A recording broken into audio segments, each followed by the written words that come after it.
Assalamualaikum warahmatullahi wabarakatuh. Anak-anak sekalian, selamat pagi. Pada kesempatan ini, Ibu memberitahukan juga bahwa pelajaran kimia belajar sama Ibu juga, kemudian juga wali kelas kelas 3 IPA ini. Kemudian di masa pandemi COVID-19 saat ini mengharuskan kita untuk melaksanakan proses pembelajaran jarak jauh, yaitu yang kena belajar online. Di sekolah kita ada 3 pembelajaran jarak jauhnya. Yang pertama adalah share video pembelajaran, yang kedua video konferensi, yang ketiga penugasan. Untuk pertemuan pertama kali kita akan membahas KD 3.1, yaitu menganalisis fenomena sifat koligatif larutan, diantaranya penurunan tekanan uap, kenaikan titik didih, penurunan titik beku, dan tekanan osmotik. Ya. Sebelum kita masuk sifat koligatif larutan, kita harus membahas mengenai konsentrasi larutan. Ya. Konsentrasi larutan itu merupakan banyaknya komponen mol zat terlarut di dalam suatu larutan. Kamu sudah kenal dengan larutan. Kelas 1 juga pernah belajar. Itu larutan itu minimal 2 komponen. Ada pelarut, ada zat terlarut. Contohnya gula. Dimasukkan ke dalam air, kemudian kita aduk, itu namanya larutan gula. Nah, banyaknya gula yang terlarut di dalam suatu larutan itu disebut konsentrasi larutan. Kalau banyak, konsentrasinya besar namanya. Kalau sedikit, konsentrasinya kecil namanya. Kemudian juga disebut ukuran kepekatan larutan. Kalau banyak berarti dia lebih pekat. Kalau sedikit dia lebih encer. Itulah disebut dengan konsentrasi. Kalau di kimia ada 3 konsentrasi tersebut. Konsentrasi larutan yang pertama adalah molaritas yang dilambangkan dengan M besar, yaitu menyatakan jumlah mol zat terlarut dalam 1 liter larutan.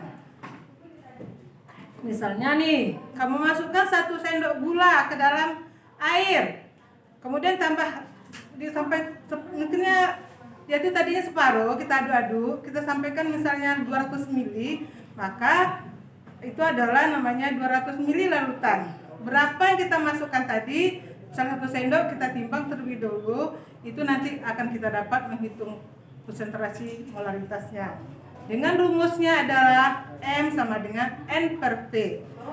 M molaritas, N jumlah mol, P adalah volume dalam bentuk liter. Kemudian di sini contohnya adalah NaOH. Karena kalau di laboratorium kita tidak pakai gula, tapi adalah zat yang ada di laboratorium, yaitu NaOH, natrium hidroksida. Di dalam kehidupan sehari-hari, NaOH ini dalam bentuk namanya adalah soda api. Nah, mungkin di rumahnya juga pernah menggunakan. Ini biasanya digunakan untuk melancarkan saluran got atau saluran WC bisa. Nah, itu adalah namanya NaOH atau soda api. Nah, kalau kita masukkan 4 gram ke dalam air sehingga volumenya 500 ml, kemudian kita cari berapa molaritas, kita hitung dulu molnya. Mol itu adalah massa per ml. 4 gram, mr-nya kita sudah hitung, Na23, O16, H1 jumlahnya 40. Ini sudah dibelajar kelas 1 kemarin. Ya, maka M-nya sama dengan 4/40 itu 0,1 mol, sedangkan M itu 0,1 mol dibagi 0,5 liter sama dengan 0,2 M. Berikutnya, konsentrasi larutan dalam bentuk molaritas atau M kecil. Di sini molaritas adalah menyatakan jumlah mol zat terlarut dalam 1000 gram pelarut. Di sini pelarut contohnya yang paling umum adalah air.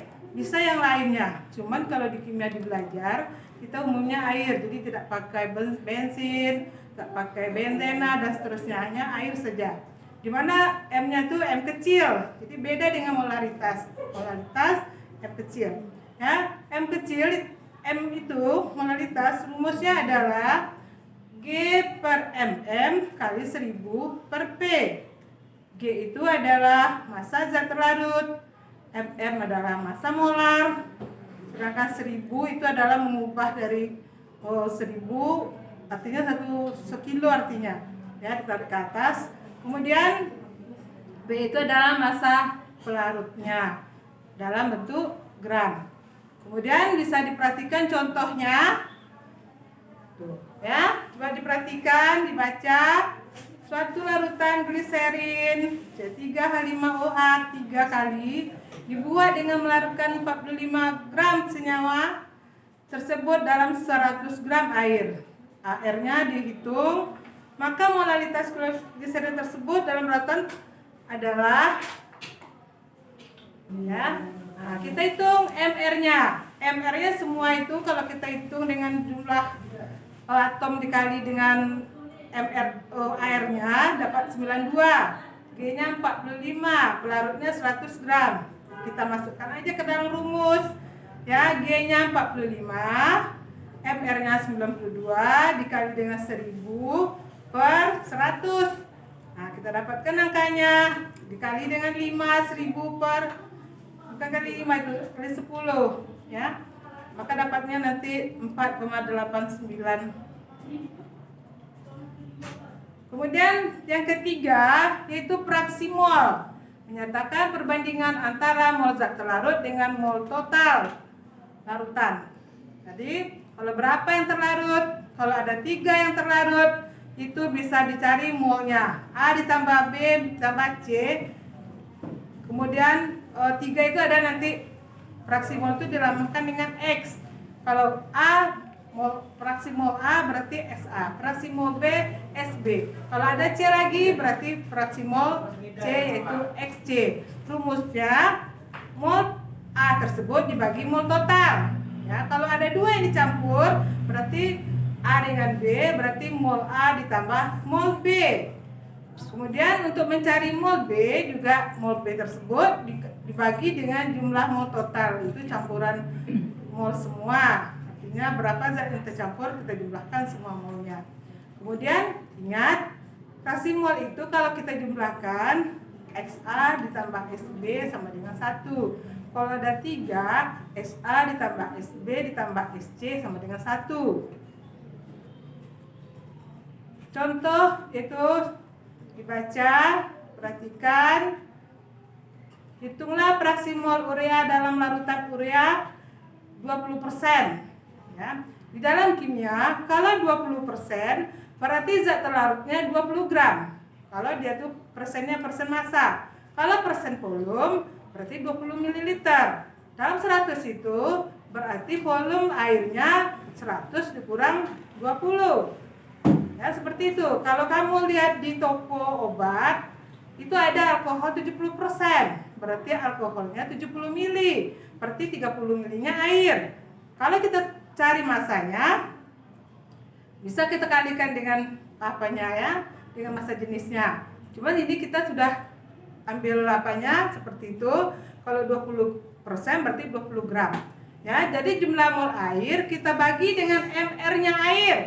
MR air yaitu 2 kali 1 ditambah 16. Sudah dipelajari. Itu 18 semua. Jadi 80 per 18 sama dengan 4,45, 4,44. Kemudian jumlah mol urea sama dengan 20 per 60. Itu kalau kita hitung itu CO 12, O 16, N 14 kali 2 jadi 28, H2 2 kali berarti 4. Nah, itu semuanya 60. Jadi kita dapatkan 0,33 mol. X urea sama dengan atau Xb ya. SA itu es air, Xb itu es terlarut, sama dengan 0,33 dibagi jumlah semua molnya sehingga didapatkan 0,069. Kalau dicari mol air itu adalah 4,44 dibagi dengan 4,44 ditambah 0,3, 3 mol. Dapatnya itu bisa juga dihasilkan dari 1 dikurang 0,069. Seperti itu ya. Nah, kemudian untuk lebih pahamnya, kamu bisa lihat di buku atau di Google atau di soal-soal apa saja mengenai konsentrasi larutan ini ya. Nanti akan ada tugasnya nanti pada minggu depan ya. Saya sudahi dengan Assalamualaikum warahmatullahi wabarakatuh.